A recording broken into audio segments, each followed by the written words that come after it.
How many people think the CO detectors are part of our building code? Anybody?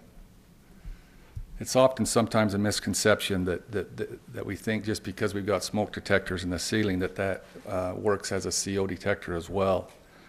The only place that I know of in Utah that it's actually a law or a code is in Ogden. And they did that about 4 years ago, and there was quite a bit of controversy over that.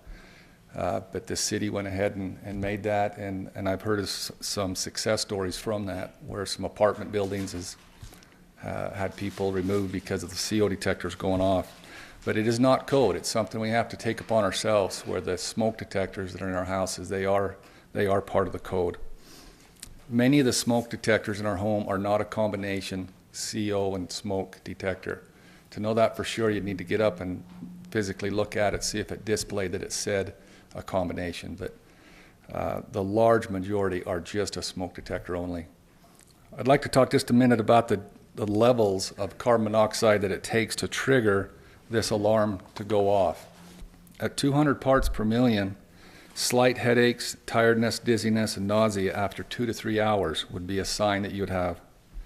400 parts per million, you'd have headaches within 1 to 2 hours, and it could be life-threatening after 3. At 800 parts per million, you could have convulsions within 45 minutes and unconsciousness within 2 hours, and death could possibly take place within 2 to 3 hours.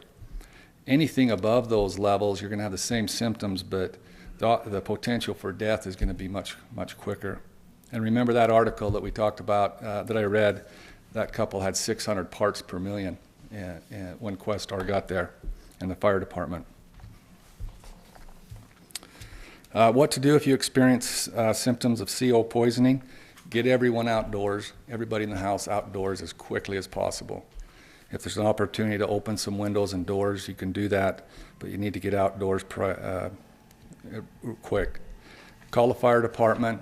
Make sure you call the fire department, so if somebody's on the way. You may lose consciousness if you get outside and be disoriented. Let them know what your symptoms are. One last thing I wanted to go over was it's at that time of year where our furnaces are running a lot, and the number one thing we got to do to our furnace is keep a good air filter in it. I brought a filter. This is probably the most common filter that people have in their house. It's a 1-inch thick filter. Some deluxe filters are 2 and 3, and maybe some are 6 inches thick. But most of us have these in our house. These should go no longer than 3 months. And that's something that needs to be serviced all through the year if you have air conditioning. So you'd be doing it 4 times a year at a minimum. A good pleated filter like this one is going to last a little longer, going to collect more dust. The way I can tell if a filter's good, I just kind of hold it in between the light and myself, and you can kind of tell how much dust is going to get through that just by the density in that. Brad, I've got a question. Okay? Combustion air into furnaces and appliances. Sometimes in the cold part of the year, people will plug that off. Would you tell them about that, please? Yeah, that's a good point. He asked about the round or square duct that's coming into our furnace rooms that just appears to be letting in cold air from outside, and should we plug that up to keep the cold air from coming in? The answer is no. That is designed, and often you'll see one low in the furnace room and one up high in the furnace room.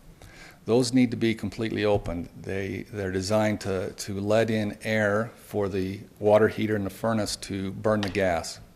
And it's very important that those don't get plugged up. That's a good point. We've walked into furnace rooms and seen a blanket stuffed in there, just trying to be more energy efficient, I guess. But it can be very dangerous. Lance? How often do you see newer built homes with a smoke detector that also has a carbon monoxide detector as well, meaning 2 detectors in one system? Is that common in new construction? I would say it's very uncommon. The question is in newer homes if the detectors are combination smoke and CO. And my experience is I've seen very few that are both.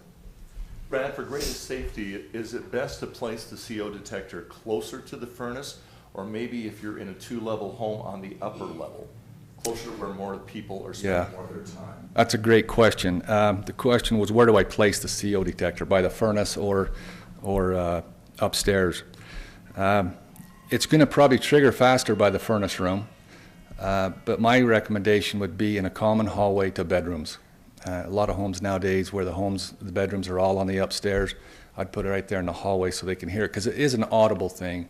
And if you put this in your furnace room, you may have a door shut, and it could go ahead and trigger, and nobody hears it. Any other questions? Okay, here's the tough question back to you guys. What happens to our bodies when we get carbon monoxide? What affects our bodies? Richard? Carbon monoxide is more easily picked up by the hemoglobin in the blood, so the body picks up the carbon monoxide instead of oxygen. Yep. Richard did a lot more detailed answer than I give you guys. He's got a doctorate degree though, but so yeah, the answer is it displaces the oxygen in our bloodstream, and because of that, our vital organs are not going to get the oxygen they need. So, Richard, you've got a CO detector for your home. Thank you.